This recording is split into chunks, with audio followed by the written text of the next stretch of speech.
Dak li qed jagħmel il-Prim Ministru Joseph Muscat fil-kwistjoni tal-immigrazzjoni qed ipoġġi f'periklu s-sigurtà nazzjonali.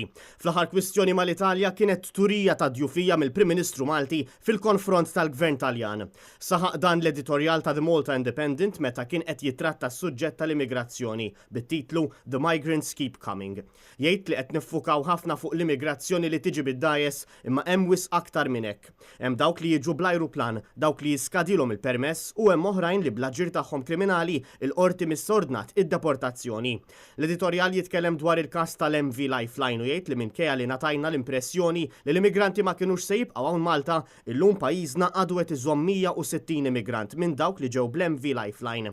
Isemmi wkoll l-aħħar kwistjoni dwar l-immigranti li kien hemm abbord il-lanċa tas-sajt fejn il-Prim Ministru Joseph Muscat ikkommetta ruħu li jieħu 50 minn dawk l-immigranti.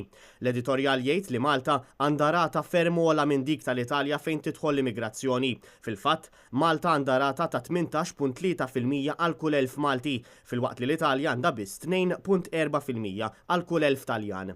Interessanti wkoll li minkejja li f'Malta ma daħlux dajes bl-immigranti bejn l-2015 u l-2017 kienu reġistrati bejn 1600 u 1700 immigrant irregolari, li jfisser li mill-Italja permezz ta' ajruplan jew katamaran intbatu aktar minn 5000 immigrant ifittxu refuġju. L-editorjal jagħmel ukoll sensiela ta' mistoqsijiet lill-Prim Ministru u jappellalu biex jaraf x'inhu l-veru interess nazzjonali.